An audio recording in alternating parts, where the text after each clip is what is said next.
আলহামদুলিল্লাহ, আমরা ইসলামী নারী অধিকার শিরোনামে আমরা আলোকপাত করছিলাম, আলোচনা করছিলাম। এক জুমা পূর্বে আমরা ইসলামী নারীর সামাজিক অধিকার এই শিরোনামে একজন নারী কন্যা হিসাবে ইসলাম তাকে কি কি অধিকার দিয়েছে, আলহামদুলিল্লাহ, এ বিষয়ে আমরা কিঞ্চিত আলোকপাত করেছি।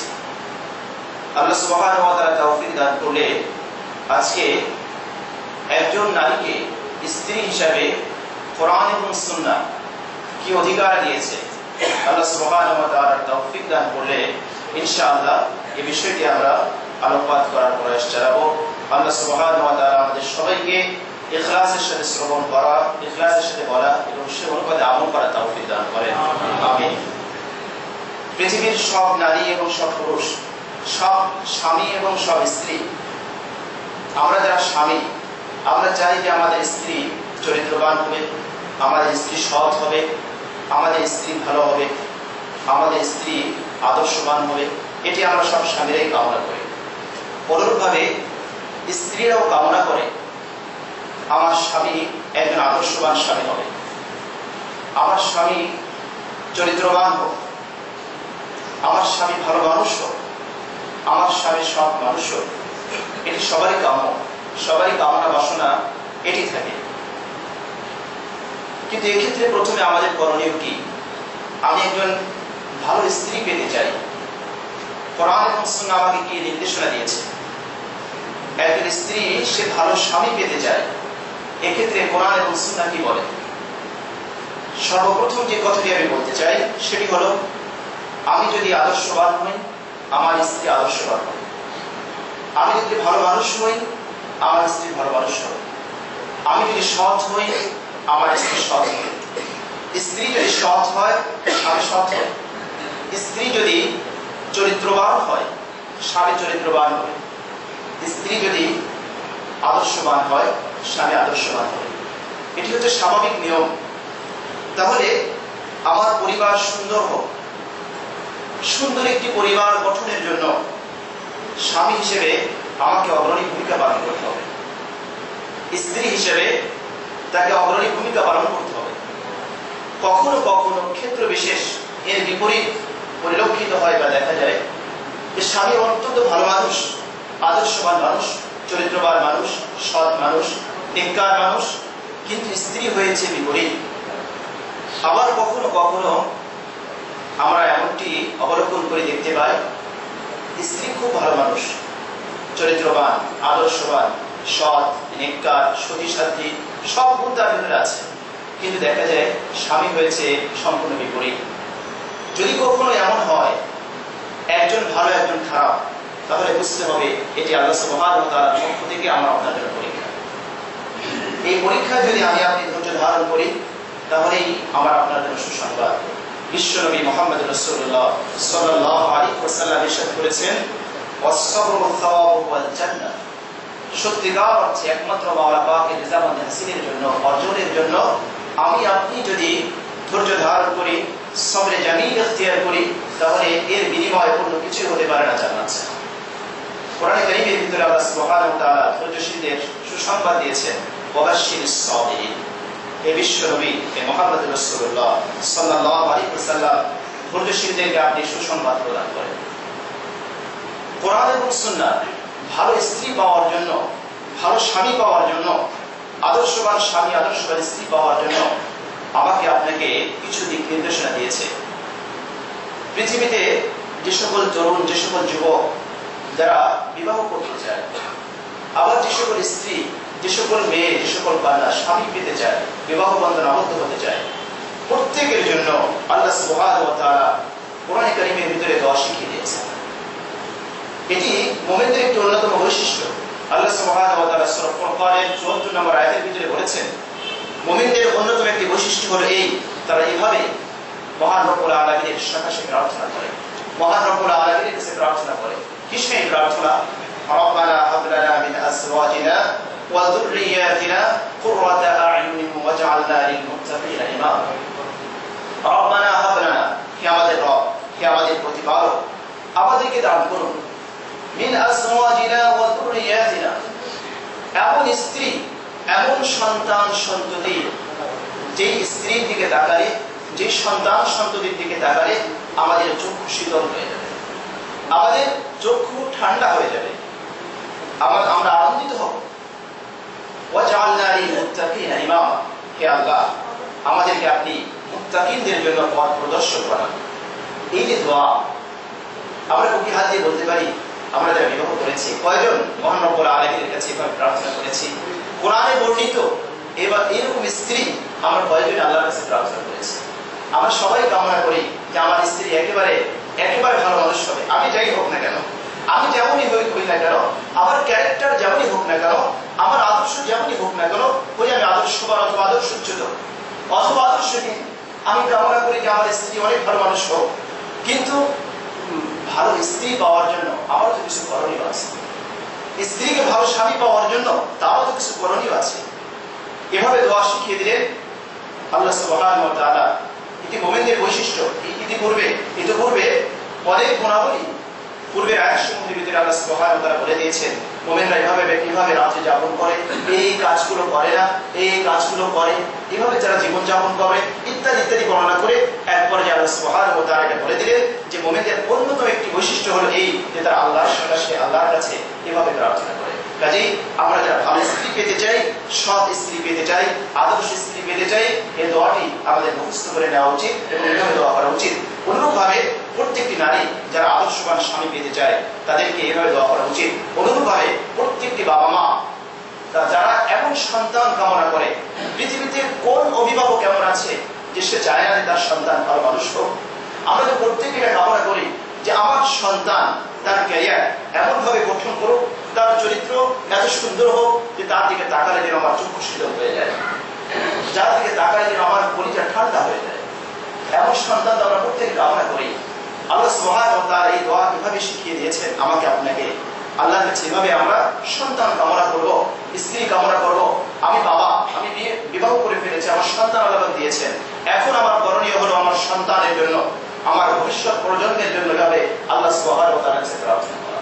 অনুরূপভাবে বিশ্বনবী সাল্লাল্লাহু আলাইহি ওয়াসাল্লাম সহিহ বুখারী এবং মুসলিমের riwayat তিনি বলেছেন বিবাহ করার দিক থেকে, বিবাহ করার সময় আমাকে কোন বিষয়টিকে প্রায়োরিটি দিতে হবে, কোন বিষয়কে আমাকে প্রাধান্য দিতে হবে। সহিহ বুখারী এবং মুসলিমের riwayat রাসূল করিম সাল্লাল্লাহু আলাইহি ওয়াসাল্লাম ইরশাদ করেছেন, তুনকাহুল মারআতু লিআরবাঈন লিমালিহা ওয়া লিহাসাবিহা ওয়া লিজামালিহা ওয়া লিদীনিহা ফাসবার বিদায়াতিদ দ্বীন তারিবাত ইয়াদা, রাওয়াহুল বুখারী ওয়া মুসলিম। বিশ্বনবীর ভাষ্য হলো এই, সাধারণত চারটি দিকে লক্ষ্য রেখে মেয়েদেরকে বিবাহ করা হয়। এটি শুধুমাত্র মেয়েদের ক্ষেত্রে প্রযোজ্য নয়, এটি পুরুষদের বেলায় প্রযোজ্য হবে।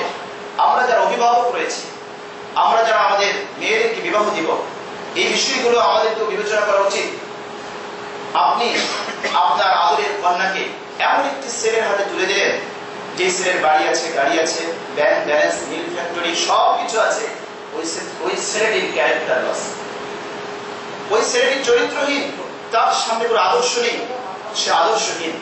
তাহলে আপনি কি এটা নিশ্চিতভাবে বলতে পারবেন আপনার আদরের কন্যাটি ওখানে গিয়ে সুখী হবে? না, আপনার এই ধারণা ভুল। শুধুমাত্র টাকা পয়সা, অর্থকড়ি, অর্থবিত্ত এগুলো মানুষকে সুখ দিতে পারে না, প্রকৃত সুখ দিতে পারে না। কাজেই এই বিষয়গুলো আমাদের প্রত্যেককে আমাদের হৃদয়ে বদ্ধমূল করে নেওয়া উচিত। আমরা যারা বিবাহ করব, আমরা যারা আমাদের আদরের কন্যাকে বিবাহ দিব, বিশ্বনবীর এই ভাষ্যগুলো আমাদের হৃদয়ে অঙ্কন করে নেওয়া উচিত। আল্লাহ রাসূল বলেছেন, তুনকাহুল মারআতু লিআরবাঈন, চার কারণে সাধারণত মহিলাদেরকে বিবাহ করা হয়। লিমালিহা, সম্পদের কারণে। এই মেয়ের অনেক সম্পত্তি আছে, একমাত্র মেয়ে, বাবার একমাত্র কন্যা, বাবার যত সম্পত্তি আছে মেয়ে পাবে। এই কারণে অনেকে এই সম্পদের লোভে মেয়েকে বিবাহ করে। ওয়ালি হাসাবিহা, দুই নম্বর হচ্ছে মেয়ের বংশ ভালো, এজন্য মেয়েকে বিবাহ করা হয়। তিন নম্বর হচ্ছে ওয়ালি জামালিহা, মেয়ে অনেক সুন্দরী, এজন্য মেয়েকে বিবাহ করা হয়। চতুর্থ, চার নম্বর হলো ওয়ালি দীনিহা, মেয়ের দিনদারি আছে, এ কারণে মেয়েকে বিবাহ করা হয়। এরপরে বিশ্বনবী বললেন, ফাসবার বিদায়াতিদ দ্বীন, তুমি যে সকল বিষয়কে লক্ষ্য রেখে মেয়েদেরকে বিবাহ করা হয় অথবা তোমাদের কন্যাদেরকে তোমরা বিবাহ প্রদান করো, সেক্ষেত্রে তুমি সর্বপ্রথম তুমি দিনদারিকে প্রাধান্য দিবে, তুমি দিনদারিকে প্রায়োরিটি দিবে। ফাসবার বিদায়াতিদ দ্বীন, দিনদারিকে তুমি অগ্রগণ্য রাখো। তারিবাত ইয়াদাক, যদি তুমি দিনদারিকে প্রাধান্য না দাও তাহলে তোমার ধ্বংস, দুই হাত ধ্বংস হবে, তাহলে তোমার ধ্বংস অনিবার্য। আমরা সহজভাবে অনুধাবনের জন্য আমরা এভাবে বলি, চারটি গুণের কথা আল্লাহ রাসূল সাল্লাল্লাহু আলাইহি ওয়াসাল্লাম বলেছেন। চারটি গুণকে আমরা এভাবে কম্পেয়ার করতে পারি। আপনার দিনদারি হচ্ছে এক, দিনদারিকে আপনি এক ধরেন, এরপরে তার সম্পদ আছে 10, এরপরে তার বংশ ভালো 100, এরপরে মেয়ে সুন্দরী 1000, কিন্তু বাকি 3টি আছে, কিন্তু তার দিনদারি নেই, এক নেই, সংখ্যা নেই, শুধুমাত্র 3টি শূন্য আছে। শুধুমাত্র 3টি শূন্যের যেরকম কোনো মূল্য নেই, ঠিক তদ্রূপভাবে দিনদারি নেই, আদর্শ নেই, চরিত্র নেই, ভালো মানুষ নয়, সৎ নয়, তার অন্য যত হাজারো কোয়ালিটি থাক না কেন, হাজারো কোয়ালিফিকেশন থাক না কেন, সে প্রকৃত পক্ষে কখনো আদর্শ স্বামী হিসেবে সে নিজেকে প্রতিষ্ঠিত করতে পারবে না। আমার যদি আদর্শই না থাকে তাহলে আমি আদর্শ স্বামী হবো কিভাবে? মেয়ে যদি আদর্শ না থাকে তাহলে সে আদর্শ স্ত্রী কিভাবে হবে? কাজেই বিয়ে করার ক্ষেত্রে এই বিষয়গুলো আমাদেরকে খেয়াল করতে হবে। সর্বোপরি আল্লাহর কাছে দোয়া করতে হবে, প্রাণ খুলে স্রষ্টাকে ডাকতে হবে, রব্বুল আলামিন আমি আমার সাধ্যমতো আমি চেষ্টা করেছি, বাকি তুমি আমার দাম্পত্য জীবনকে সুখময় করে দাও। আদর্শ পরিবার বিশ্বনবী মুহাম্মদ রাসূলুল্লাহ সাল্লাল্লাহু আলাইহি ওয়াসাল্লাম তিনি গঠন করেছেন। স্ত্রীদের সাথে কেমন আচরণ করতে হয় তিনি আমাদেরকে বড়তে বড়তে শিক্ষা দিয়ে গিয়েছেন। আমরা দেখি জাহিলি যুগে স্ত্রীদের সামাজিক কোনো তেমন মর্যাদাই ছিল না। জাহিলি যুগের একটি নিয়ম এই ছিল, ইসলাম পূর্ব যুগে নিয়ম একটি এই ছিল, যদি কোনো স্বামীর ইন্তেকাল হয়ে যেত তাহলে স্ত্রীকে স্বামীর আত্মীয়রা এসে জোরপূর্বক দখল করে নিয়ে যেত। ইচ্ছা করলে বিবাহ করত, ইচ্ছা করলে বিবাহ না করে ভাবে লিখে দিত। ইসলাম মানবতার ধর্ম, ইসলাম মানুষকে মর্যাদা দিয়েছে, বিশেষভাবে আমার মায়ের জাতিকে মর্যাদার আসনে অধিষ্ঠিত করে দিয়েছে। ইসলাম এসে নারী জাতির, আমার মায়ের জাতির অমর্যাদাকর এই সামাজিক কুপ্রথার মূলে কুঠারাঘাত করে দিয়েছে। সূরা নিসা 19 নম্বর আয়াত পড়ুন, এখানে আল্লাহ রাব্বুল আলামিন স্পষ্টভাবে জানিয়ে দিয়েছেন, না এটি চলবে না। কোন মেয়েকে তার ইচ্ছার বাইরে তাকে কেউ অধিকার করতে পারবে না, অধিকার মুক্ত করে রাখতে পারবে না, কেউ তাকে জোর জবরদস্তি করে বিয়ে করতে পারবে না। আল্লাহ সুবহানাহু ওয়া তাআলা ঘোষণা দিয়েছেন, ইয়া আইয়ুহাল্লাযীনা আমানু লা ইয়াহিল্লু লাকুম আন তারিকুন নিসা কারহা, হে বিশ্বাসীরা শুনো, লা ইয়াহিল্লু লাকুম তোমাদের জন্য বৈধ নয়, তোমাদের জন্য এটা জায়েজ নেই, আন তারিকুন নিসা কারহা যে জোরপূর্বক কোন মেয়েকে তোমরা অধিকার মুক্ত করে নেবে, জোরপূর্বক কোন মেয়েকে তুমি বিবাহ করবে, তোমার মালিকানাধীন করে রাখবে, এটি তোমাদের জন্য বৈধ নয়। সহিহ বুখারীর রিওয়ায়াত, প্যারা নবী সাল্লাল্লাহু আলাইহি ওয়াসাল্লামের কাছে এসে এক সাহাবিয়া মহিলা, এক মেয়ে এসে অভিযোগ দায়ের করলেন, ইয়া রাসূলুল্লাহ আমার বাবা আমাকে জোর করে আমার মতের বিরুদ্ধে আমাকে বিবাহ প্রদান করেছে, আমি এই বিয়েতে সম্মতি নই। আল্লাহ রাসূল সাল্লাল্লাহু আলাইহি ওয়াসাল্লাম এই বিয়েকে বাতিল করে দিয়েছেন। মুসনাদ আহমদের রিওয়ায়াত এসেছে আরেকটি, এক মেয়ে এসে বিশ্বনবীর দরবারে অভিযোগ দায়ের করেছেন, ইয়া রাসূলুল্লাহ সাল্লাল্লাহু আলাইহি ওয়াসাল্লাম আমার পিতা আমাকে এমন একজনের সাথে বিবাহ প্রদান করেছে আমি যাকে পছন্দ করি, আমার মতের বিপরীতে আমার পিতা আমাকে বিবাহ প্রদান করেছে, বিয়ে দিয়েছে। আল্লাহ রাসূল সাল্লাল্লাহু আলাইহি ওয়াসাল্লাম বললেন, সম্পূর্ণ ইখতিয়ার তোমার হাতে অর্পণ করা হলো, তুমি ইচ্ছে করলে এই বিয়ে বহাল রাখতে পারো, ইচ্ছে করলে এই বিয়েকে তুমি বাতিল করে দিতে পারো। দেখুন মেয়ে, সাহাবিয়া মহিলা তিনি কি বললেন, ইয়া রাসূলুল্লাহ আমি আমার বাবার সিদ্ধান্তকে আমি অটল রাখলাম, কিন্তু আমি দুনিয়ার সমস্ত মহিলাদেরকে জানিয়ে দিতে চাই যে এভাবে জোর করে বিবাহ প্রদান করা ইসলাম সম্মত নয়। কিন্তু যেহেতু আমার বাবা তিনি সম্মানের পাত্র, তিনি শ্রদ্ধার পাত্র, আমি তাকে শ্রদ্ধা করি, আমি তাকে সম্মান করি, আমাকে বিবাহ প্রদান করেছেন, দিয়েছেন, আমি তাই বিবাহটি বহাল রেখে দিলাম। তাহলে আমার মায়ের জাতিকে স্ত্রী হিসেবে ইসলাম প্রকৃত মর্যাদা দিয়েছে। ইসলাম পূর্ব যুগে এদের সামাজিক তেমন কোনো মর্যাদাই ছিল না। এই হলো জাহিলি যুগের চিত্র। স্বামীর ইন্তেকাল হয়েছে, স্বামীর সৎ পুত্ররা, দুঃখিত স্বামীর ছেলে, অর্থাৎ যদি এই স্ত্রীর সতীনের কোনো ছেলে থাকে তাহলে সে জোরপূর্বক ওই সৎ মাকে সে বিবাহ করত, অথবা বিবাহ না করে তার কাছে রেখে দিত। এভাবে এই জাহিলি প্রথা এটাও ইসলাম পূর্ব যুগে বিদ্যমান ছিল। ইসলাম এসে এ প্রথার মূলে কুঠারাঘাত করে দিলেন, এ কুসংস্কারকে অবরোধন করে দিলেন, দূর করে দিলেন যে না এটা চলবে না। কোনো মহিলার ইচ্ছার বিপরীতে তাকে অধিকার মুক্ত করে রাখা যাবে না। অনেক ক্ষেত্রে দেখা যেত শুধুমাত্র স্ত্রীদেরকে কষ্ট দেওয়ার জন্য তারা তাদের অধিকার রেখে দিত, তাদেরকে বিবাহ করতো না, আবার অন্যত্র বিবাহ বন্ধনে আবদ্ধ হওয়ার সুযোগ তাদেরকে প্রদান করতো না। ইসলাম এই ভ্রান্ত নীতির, আমার মায়ের জাতির অমর্যাদাকর এই নীতির, এই কুসংস্কারের বলে কুঠারাঘাত করে দিয়েছে। না, এটা চলবে না। সম্পূর্ণ তার ইখতিয়ার, স্বামীর ইন্তেকাল হয়েছে, ইদ্দত পালন করার পরে এই স্ত্রী যেখানে ইচ্ছা সে বিবাহ বন্ধনে আবদ্ধ হতে পারে, এই মর্যাদা ইসলাম দিয়েছে। একজন স্বামী এবং একজন স্ত্রী বিবাহ বন্ধনে আবদ্ধ হওয়ার পরে তাদের দাম্পত্য জীবনের সম্পর্ক কেমন হবে, এটি কোরআন কারীমের ভিতরে আল্লাহ সুবহানাহু ওয়া তাআলা বলে দিয়েছেন। সূরা রুমের 21 নম্বর আয়াতের ভিতরে আল্লাহ সুবহানাহু ওয়া তাআলা ইরশাদ করেছেন, ওয়া মিন আয়াতিহি আন খালাকা লাকুম মিন আনফুসিকুম আজওয়াজান লিতাসকুনু ইলাইহা ওয়া জাআলা বাইনাকুম মাওয়াদ্দাতান ওয়া রাহমা ইন্না ফি যালিকা লাআয়াতিন লিকাওমিন ইয়াতাফাক্কারুন।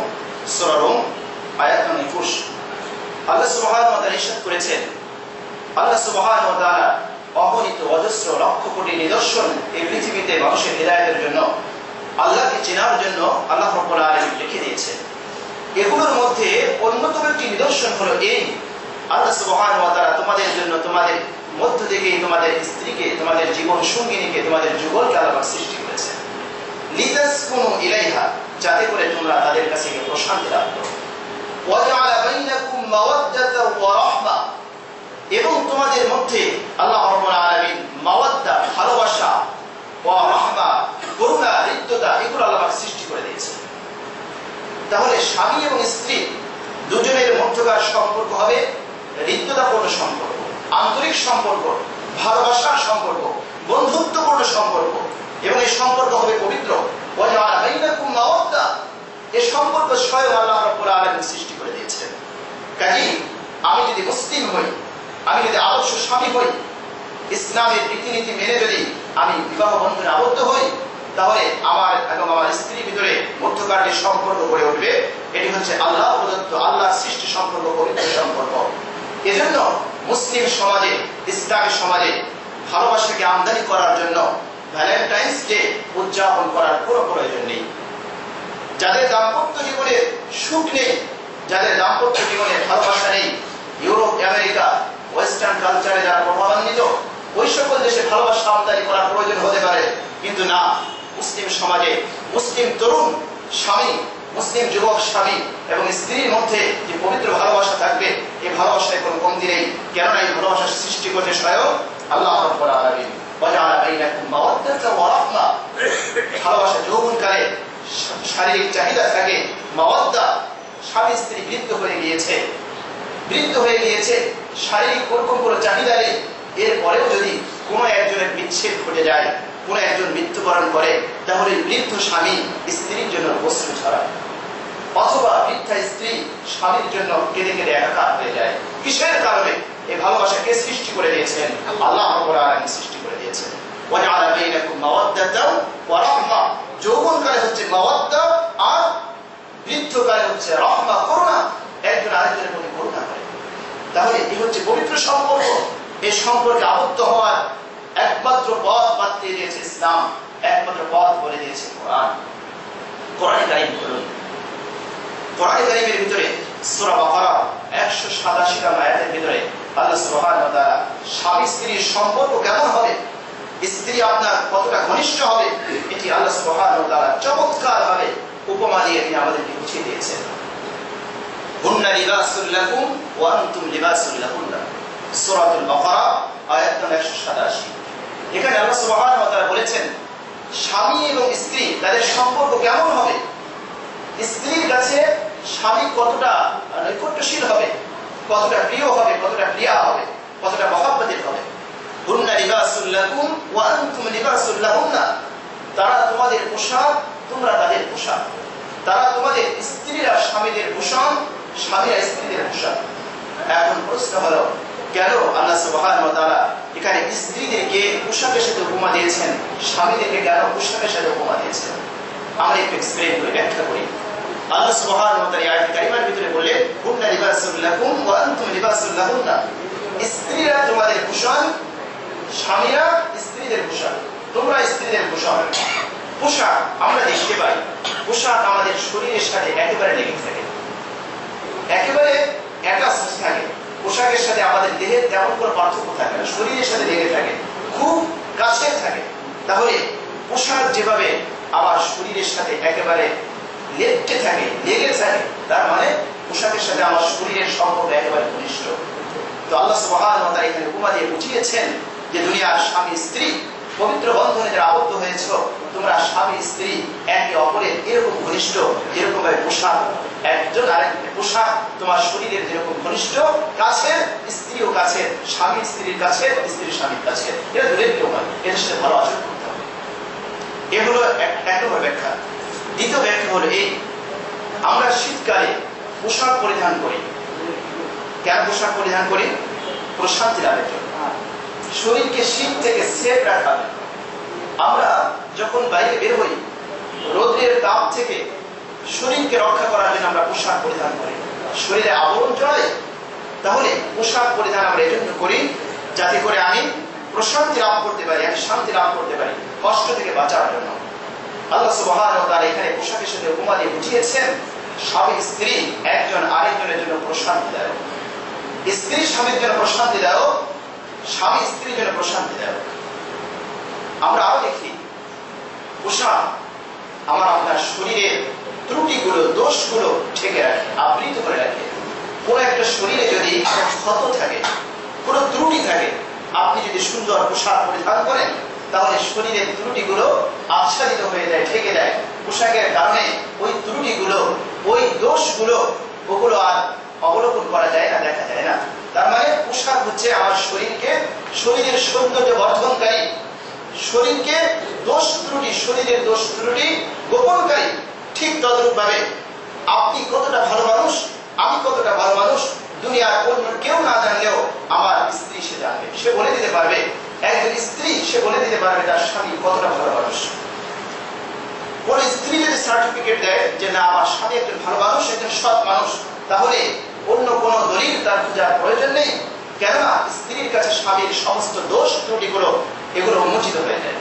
অনুরূপভাবে স্বামীর কাছে স্ত্রীর দোষ ত্রুটিগুলো উন্মোচিত হয়ে যায়। তো একজন আরেকজনের দোষগুলোকে লুকাবে, একজন আরেকজনের দোষগুলোকে গোপন করবে। যেমনি ভাবে পোশাক শরীরের দোষ ত্রুটিগুলোকে আবৃত রাখে, আচ্ছাদিত করে রাখে।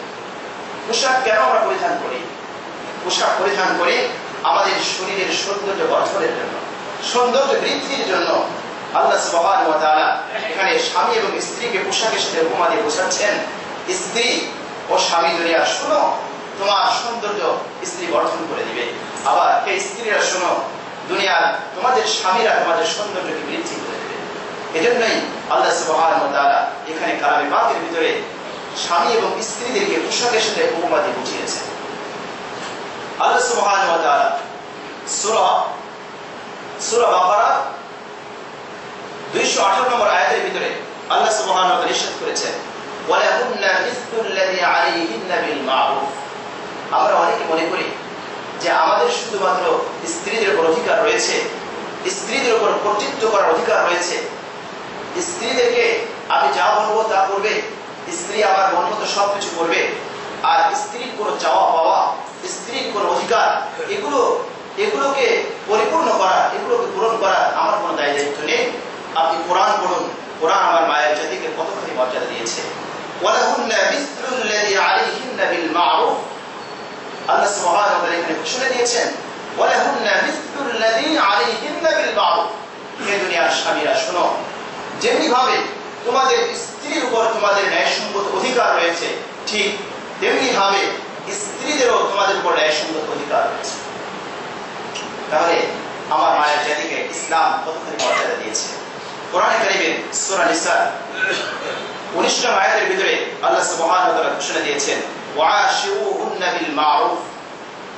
ওয়াশিরুহুন্না বিল মা'রুফ, তোমরা তোমাদের স্ত্রীদের সাথে উত্তম আচরণ করো, ন্যায়সঙ্গত আচরণ করো, ভালো আচরণ করো। আল্লাহ সুবহানাহু ওয়া তাআলা কত চমৎকার বলে দিয়েছেন, ফাইন কারিহতুমুহুন্না ফাআসা আন তাকরাহু শাইআ ওয়াজআলাল্লাহু ফীহি খায়রান কাসীরা। যদি তুমি তোমার স্ত্রীর কোনো একটি দিককে অপছন্দ করো, ফাইন কারিহতুমুহুন্না শাইআন, যদি স্ত্রীর কোনো একটি চারিত্রিক দিক তোমাদের অপছন্দনীয় হয়, ফাআসা আন তাকরাহু শাইআ ওয়াজআলাল্লাহু ফীহি খায়রান কাসীরা, হতে পারে তুমি এমন একটা দিককে অপছন্দ করেছো বা করছো যেগুলোর ভিতরে আল্লাহ রাব্বুল আলামিন অজস্র কল্যাণ নিহিত রেখেছেন। প্যারা নবী সাল্লাল্লাহু আলাইহি ওয়াসাল্লাম আমাকে আপনাকে বলে দিয়েছেন নারীর চারিত্রিক বৈশিষ্ট্য কি হবে। সহিহ বুখারী এবং মুসলিমের হাদিস, খুতবার ভিতরে যে হাদিসটা আমরা তেলাওয়াত করেছি, পৃথিবীর সব স্বামীর সব স্ত্রীর সব চারিত্রিক বৈশিষ্ট্য তার মনোভূত হবে না। হতে পারে কোনো কোনো চারিত্রিক বৈশিষ্ট্য তার অমনোভূত হতে পারে, অপছন্দনীয় হতে পারে, এটি স্বাভাবিক। এবং স্ত্রীদের চারিত্রিক বৈশিষ্ট্য কি, বিশ্বনবী সাল্লাল্লাহু আলাইহি ওয়াসাল্লাম এটি আমাদেরকে জানিয়ে দিয়েছেন। স্ত্রী আপনার কাছে সে বায়না করবে, সে অভিমান করবে, সে মান অভিমান করবে, এটি তার চারিত্রিক ভূষণ। এটি আপনি স্বামী হিসেবে আপনাকে বুঝতে হবে। আপনি যদি আদর্শ স্বামী হতে চান তাহলে আপনার স্ত্রীর মন আপনাকে বুঝতে হবে, তার চারিত্রিক বৈশিষ্ট্য আপনাকে বুঝতে হবে। সে কথায় কথায় অভিমান করবে, সে একটু রাগ করবে, সে একটু তোষামোদী পছন্দ করবে, সে আপনার কাছে আদর্শ হাত পেতে যাবে, এটি তার চারিত্রিক বৈশিষ্ট্য, এটি তার দোষ ত্রুটি নয়। বিশ্বনবীর ভাষ্য হলো এই, ইস্তাউসু বিন নিসাই খায়রা, তোমরা মহিলাদের সাথে ভালো আচরণ করো। আল্লাহ রাসূল বলেছেন ইস্তাউসু, আমি তোমাদেরকে জোর ওসিয়ত করছি, নির্দেশ প্রদান করছি, তোমরা তোমাদের স্ত্রীদের সাথে ভালো আচরণ করবে। ফাইন্নাহুন্না খুলিকনা মিন দিরাইন, কেননা তাদেরকে সৃষ্টি করা হয়েছে পাঁজরের বাঁকা হাড্ডি থেকে। ওয়া ইন্না আ'ওয়াজা শাইইন ফিদ দিরাই আ'লা, আর পাঁজরের হাড্ডির মধ্যে সবচেয়ে বাঁকা হাড্ডি হলো তার উপরেরটি। এরপরে আল্লাহ রাসূল সাল্লাল্লাহু আলাইহি ওয়াসাল্লাম বললেন, দুনিয়ার সব স্বামীদেরকে একটি মূলনীতি বলে দিয়েছেন, তার দাম্পত্য জীবন সে কিভাবে অতিবাহিত করবে, কিভাবে পরিচালিত করবে। বিশ্বনবী থিওরি দিয়েছেন, মূলনীতি বলে দিয়েছেন। যেহেতু তাদেরকে পাঁজরের বাঁকা হাড্ডি থেকে সৃষ্টি করা হয়েছে, তাদের স্বভাবের ভিতরে কিছু বক্রতা এটা থাকবে, এটা স্বাভাবিক, এটি তার চারিত্রিক দোষ নয়। বিশ্বনবীর উদ্দেশ্য এটা নয় হাদিসকে ভুলভাবে বোঝা অপব্যাখ্যা করার কোনো সুযোগ নেই। বিশ্বনবী এখানে নারী জাতির ত্রুটি তুলে ধরেননি, বিশ্বনবী এখানে নারী জাতির বৈশিষ্ট্য, আমার মায়ের জাতির চারিত্রিক বৈশিষ্ট্য, সৃষ্টিগত বৈশিষ্ট্য হাদিসের ভিতরে তিনি পরিচয় দিয়েছেন, তুলে ধরেছেন। অনেকে এই হাদিস দ্বারা দলিল পেশ করতে চায় যে তাদের চরিত্র এটা খারাপ, এটা বক্র, এটা আল্লাহ রাসূল বলেছেন। না, এটা আল্লাহ রাসূলের উদ্দেশ্য নয়। এই হাদিসের উদ্দেশ্য হলো তার সৃষ্টিগত বৈশিষ্ট্য বিশ্বনবীর উম্মতের মাঝে তিনি প্রচার করে দিবেন, জানিয়ে দিবেন। এটি হচ্ছে আল্লাহ রাসূল সাল্লাল্লাহু আলাইহি ওয়াসাল্লামের উদ্দেশ্য। তো আল্লাহ রাসূল মূলনীতি বলে দিলেন, কি মূলনীতি বলে দিলেন? ফাইন যাহাবতা তুকিমাহু কাসারতা, যেহেতু এগুলো তার সৃষ্টিগত স্বভাব, তার চারিত্রিক বৈচিত্র্য, বৈশিষ্ট্য, তুমি যদি চাও যাহাবতা তুকিমাহু, তুমি একেবারে তীরের মতো সোজা করে ফেলবে, 100% তুমি তোমার ইচ্ছা মতো করতে চাও, তুমি বাড়িতে গিয়ে খবরদারি করতে চাও, আপনি স্বামী, আপনি যদি ওখানে গিয়ে বলেন যে না তুমি আমার স্ত্রী, তোমাকে 100% একেবারে তারের মতো সোজা হতে হবে, আল্লাহ রাসূল বলে দিলেন কাসারতা, না, তুমি ওটা ভেঙে ফেলবে, তোমার দাম্পত্য জীবন টিকবে না, সুখময় হবে না, তুমি এভাবে জীবন অতিবাহিত করতে পারবে না।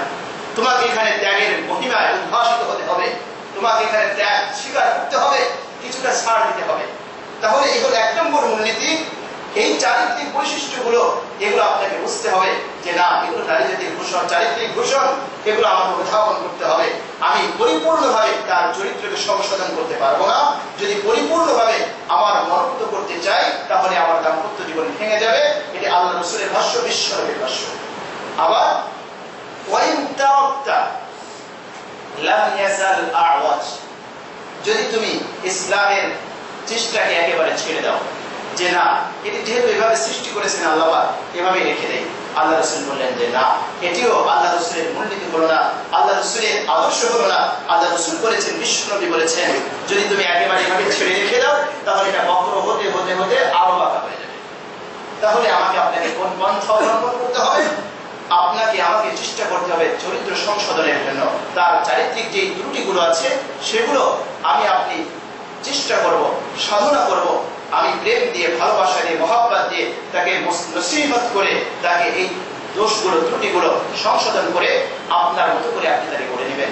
আবার আপনাকে কিছুটা ছাড় দিতে হবে, আপনাকে ত্যাগ করতে হবে। আপনি একজন আদর্শ স্বামী হতে চাইলে আপনাকে কখনো কখনো শাসন করতে হবে, কখনো আদর করতে হবে, কখনো সোহাগ করতে হবে, কখনো নসিহত পেশ করতে হবে। ইনশাআল্লাহ আমাদের সময় শেষ হয়েছে। আমরা ইনশাআল্লাহ কিভাবে স্ত্রীকে শাসন করার পদ্ধতি কি কোরআনে কারীমের ভিতরে আল্লাহ সুবহানাহু ওয়া তাআলা কয়েকটি মূলনীতি বলে দিয়েছেন। ইনশাআল্লাহ হাদিসের আলোকে, কোরআনের আলোকে এই বিষয়গুলো ইনশাআল্লাহ আমরা আগামী জুমায় আরো আলোচনা করব। আল্লাহ সুবহানাহু ওয়া তাআলা আমাদের সবাইকে দুনিয়ার সব দাম্পত্য জীবনকে সুখময় করার এবং ইসলামী শরিয়া মোতাবেক, কোরআন এবং সুন্নাহ মোতাবেক আমরা স্বামীরা যেন আমাদের স্ত্রীদেরকে কোরআন এবং সুন্নাহ মোতাবেক পরিচালিত করতে পারি এবং স্ত্রীরা তারাও যেন স্বামীদের খেদমত করা, স্বামীদেরকে যে হক ইসলাম দিয়েছে সেটা তারা পালন করতে পারে। আল্লাহ সুবহানাহু ওয়া তাআলা আমাদের সবাইকে তৌফিক দান করেন। আমিন।